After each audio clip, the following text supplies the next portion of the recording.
जनाब रात के इस पहर ब्रेकिंग न्यूज़ के साथ अब्दुल गफ्फार हाजिर है। 3:30 बजे का टाइम जब मेरी वीडियो रिकॉर्ड कर रहा हूँ और आप इसको अब देख रहे हैं। न्यूजीलैंड की रिपोर्ट ने दुबई पहुंचने के बाद जब उनकी टीम पहुंची, ऑब्वियसली वो तो पहुंच गए थे तकरीबन पाकिस्तानी वक्त के मुताबिक 9-10 बजे, लेकिन उनकी क्रू रिपोर्ट ने न्यूजीलैंड के म्यारी वक्त के मुताबिक सुबह होते ही प्रेस रिलीज जारी किया है, कंफर्म कर दिया है कि उनकी टीम को स्पेसिफिक थ्रेट था, उनकी टीम को ही टारगेट किया जा सकता था। इसी तरह उनकी टीम सिर्फ कहते ना कोई ऑप्शन ना होने की वजह से कि बस अब कोई ऑप्शन ही नहीं बचा, उनको पाकिस्तान से लौटना पड़ा। और न्यूजीलैंड रिपोर्ट के चीफ एग्जीक्यूटिव वाइट कहते हैं कि जनाब सिर्फ ये मामला पूरा का पूरा जुम्मे के दिन ही तब्दील हुआ। उसी दिन उनकी टीम के हवाले से तमाम जो है मालूमात मिली इंटेलिजेंस की, और इसके साथ उन्होंने वादे कर दिया कि न्यूजीलैंड रिपोर्ट या इस हवाले से जो उनकी जो गवर्नमेंट है वो इस सिक्योरिटी थ्रेट के हवाले से कोई इन्फॉर्मेशन पब्लिकली और प्राइवेटली शेयर नहीं करेगी। तमाम स्पोर्ट्स न्यूज़ और ब्रेकिंग न्यूज़ अलर्ट्स के लिए अभी चैनल को सब्सक्राइब करें, बेल आइकन दबाएं और बाखबर रहें। हेलो अस्सलाम वालेकुम, उम्मीद है सब खैरियत से होंगे। जल्दी से चैनल को सब्सक्राइब करें और ताकि आपको तमाम खबरें बर वक्त पहुंचती रहें। और रात के 3:30 बजे भी देखिए मैं आपके लिए वीडियो बना रहा हूं ताकि जो लोग उठें उनको अपडेट मिल जाए, जो लोग तो उठेंगे इंशाल्लाह तो उनको भी ताज़ा तीन अपडेट मिले। तो जनाब अपडेट बड़ी इंटरेस्टिंग है क्योंकि न्यूजीलैंड क्रिकेट बोर्ड ने प्रेस रिलीज जारी किया है दुबई पहुंचने के बाद, और उन्होंने कहा है जी सबसे पहले इन्फॉर्मेशन तो वो देते हैं जी Black Caps have arrived in Dubai. और उसके बाद वो एक पूरी डिटेल है जिसको उन्होंने शेयर किया है। और जो न्यूजीलैंड के क्रिकेट बोर्ड के चीफ एग्जीक्यूटिव हैं डेविड वाइट, उन्होंने काफ़ी जो है वो बात की है, लेकिन एक चीज़ तो उन्होंने दोहरा दी कि उन्होंने क्लियर कर दिया जो बड़ी इंपॉर्टेंट बात है कि हम यहाँ पर आने के लिए भी जो सिक्योरिटी क्लियरेंस था उससे मुतमईन थे। जब तक टीम मौजूद थी तब भी जो है वो मुतमईन थे। और उसके बाद लेकिन जो इंटरेस्टिंग बातें उन्होंने शुरू की हैं वो मैं आपको बताना शुरू करता हूँ, चूँकि एक चीज़ उन्होंने वादे कर दी कि वो कब नहीं बताएंगे कि एग्जैक्टली थ्रेट क्या था या उसकी नौयत क्या थी, बट उन्होंने शुक्रिया अदा किया तो वसीम खान और पीसीबी का नाम लेके वसीम खान का कि शुक्रिया। और साथ उन्होंने कहा कि मैं इम्पोर्टेंट बात जो थी मैं आपको बता देता हूँ, जिसके अंदर उन्होंने सबसे इम्पोर्टेंट बात की। उन्होंने कहा जी कि मिस्टर वाइट कहते हैं chief executive New Zealand cricket board के वो इनिशियल डिसीजन से बिल्कुल जो है मुतमईन थे, और जितनी भी चीज़ें जो हैं वो उससे पहले हुई वो बिल्कुल ठीक जा रही थी। बट वो कहते हैं कि एवरीथिंग चेंज्ड ऑन फ्राइडे, मतलब कि जुम्मे के ही दिन सब कुछ बदल गया।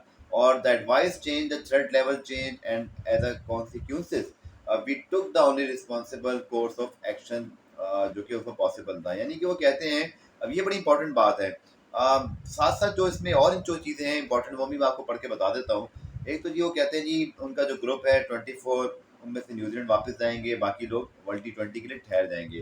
बट वो कहते हैं कि क्रिकेट बोर्ड का भी शुक्रिया पीसीबी का कि सेफ डिपार्चर हुआ। उसके बाद वो कहते हैं कि जो भी ऑप्शन उनके पास मौजूद था फ्राइडे के दिन, वो गवर्नमेंट की स्पेसिफिक और क्रेडिबल थ्रेट पर उन्होंने फैसला किया। और वो कहते हैं जी कि advice was supported by New Zealand Cricket Board security consultants who were on the ground in Pakistan and by other independent sources. While the general tenor of the threat was immediately shared with the PCB, Mr. White uh, reiterated that the specific details could not and will not be disclosed privately or publicly. Again मैं कह रहा हूँ कि उन्होंने कहा कि जो general threat की जो इमीडिएटली जो भी इसके टेनोर वटेवर जो भी थ्रेट था वो पीसीबी को बता दिया गया था, बट ये भी साफ बता दिया गया था कि specific details could not and will not be disclose, यानी कि न्यूजीलैंड की रिपोर्ट इस चीज़ को प्राइवेटली या पब्लिकली डिस्क्लोज नहीं करेगा। और उसके बाद इंपॉर्टेंट बात जो वाइट कह रहे हैं वो ये है कि what I can say is that we were advise this was a specific and credible threat against the team. यानी कि न्यूजीलैंड की रिपोर्ट, अब ये एक ब्रेकिंग न्यूज़ है, वो कहते हैं जी ये कोई जनरल थ्रेट नहीं था जैसे कि लोग समझ रहे थे, ये कोई आम सिक्योरिटी थ्रेट नहीं था। वो कहते हैं जी थ्रेट था ही हमारी टीम को, और सिर्फ स्पेसिफिकली न्यूजीलैंड टीम को था। एंड वो कहते हैं we had several conversation with the New Zealand government officer before making the decision, and it was after informing the PCB of our position that we understand a telephone discussion was conducted between the respective prime minister। यानी कि ये सूरत हाल भी उन्होंने वादे कर दी। Unfortunately given the advice we have received there was no way we could stay in the country. और उसके बाद वो जो अगेन मैंने ऐसे पहले जो बात की थी वो कहते हैं हम बड़े कंफर्टेबल थे, बिल्कुल कंफर्टेबल थे कि पाकिस्तान में जब आए हैं और comprehensive assessment of security situation था, लेकिन वो कहते हैं कि एवरीथिंग चेंज ऑन फ्राइडे। अब न्यूजीलैंड क्रिकेट बोर्ड के प्रेस रिलीज से कुछ तो वादे हो गई कि ये किसी किस्म का सिक्योरिटी थ्रेट ऐसा नहीं था जो पाकिस्तान में जनरल कोई उनकी टीम को प्रॉब्लम थी, बल्कि उनका ये कहना है, उन्होंने डिस्क्लोज कर दिया कि ये ये फौरी तौर पे दुबई पहुंचने के बाद by the way press release आया, उनकी टीम इसके बाद उनके 24 प्लेयर जो है वो जाएंगे न्यूजीलैंड, क्वारंटीन और सारा कुछ पूरा करेंगे, बाकी लोग कुछ यहाँ ठहरेंगे दुबई के अंदर। तो एक चीज़ तो न्यूजीलैंड क्रिकेट बोर्ड ने वादे कर दी, दो बातें इसमें बड़ी इंपॉर्टेंट है। एक तो ये कि क्लियर थ्रेट वो कि उनके मुताबिक उनकी टीम को था, और वो स्पेसिफिक थ्रेट था कि न्यूजीलैंड टीम पर ही कोई ना कोई खतरे की घंटी मौजूद थी। दूसरा, जैसे कि उनकी प्राइम मिनिस्टर ने कहा कि शायद अटैक, खुदा ना खास्ता जो बात हुई थी कि शायद उनकी टीम पर हो सकता था आउटसाइड पिंडी स्टेडियम, बट वो कह रहे हैं कि हम इस बारे में कोई इंफॉर्मेशन पब्लिकली जो है वो नहीं बताएंगे, और ना ही इसको डिस्क्लोज किया जाएगा और ना प्राइवेटली इसको बताया जाएगा। बट एक और इम्पोर्टेंट चीज़ तो वो कहते हैं कि ये सब कुछ जुम्मे को ही हुआ है, यानी कि जुम्मे को जब मैच था, बताया जाता है कि वसीम खान साहब को और रमीदा साहब को शायद बहुत अर्ली मॉर्निंग अराउंड कुछ 4 या 3 बजे के वक्त उनको शायद नींद से उठाकर, जो रिपोर्ट्स मौजूद हैं, और बताया गया चूँकि न्यूजीलैंड में ऑब्वियसली इसलिए भी अगर आप देखें तो ये 3:43 यही टाइम एग्जैक्टली होगा, क्योंकि ये वहाँ का सुबह का टाइम है, सुबह अलग सुबह का टाइम है।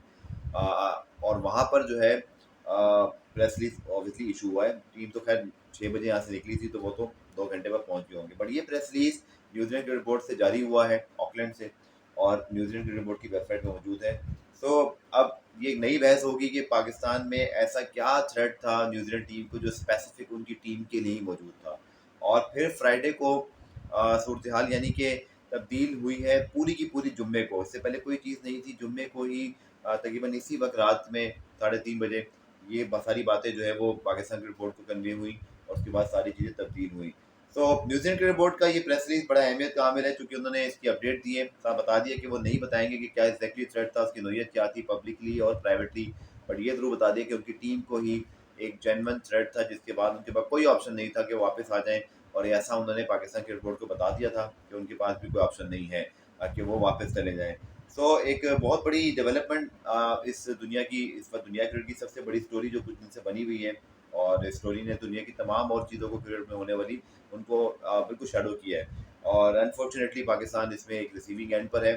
बट न्यूजीलैंड की रिपोर्ट की इस प्रेस रिलीज को आप देखिएगा जब सुबह उठेंगे, तो मेरे पास भी डिटेल आप देख लीजिएगा, और मुझे लगता है कि ये सुबह सबसे मेजर न्यूज़ होगी, ब्रेकिंग न्यूज़ जो कि चल रही होगी पूरे पाकिस्तान मीडिया पे, और इस पर हम शायद पाकिस्तान क्रिकेट बोर्ड और जो हमारी गवर्नमेंट है उसका मौका भी देखेंगे। बाय द वे, आज किसी वक्त शायद संडे को, या माइट भी अगर संडे को ना दिया तो मंडे को इंग्लैंड की टीम के दौरे पाकिस्तान के हवाले से भी अहम इतला आनी है, और इस इतला का भी सब लोग बेताबी से इंतज़ार कर रहे हैं। अल्लाह करे कि ये इतला बिल्कुल ठीक हो, अल्लाह करे ये इतला जो है वो पाकिस्तान के मफाद में हो। चांसेस बहुत कम है, लेकिन पाकिस्तान के ताल्लुकात यूके गवर्नमेंट से कुछ बेहतर है, और कम्युनिकेशन ज़्यादा रहती है, क्योंकि हमारा आपको पता है कि सियासी तौर पे भी बहुत ज़्यादा चीज़ें यहाँ से होती हैं। बहुत सारे हमारे प्राइम मिनिस्टर, हमारे उनके यहाँ जो पॉलिटिशियंस हैं वो पाकिस्तान आज़ाद भी हैं।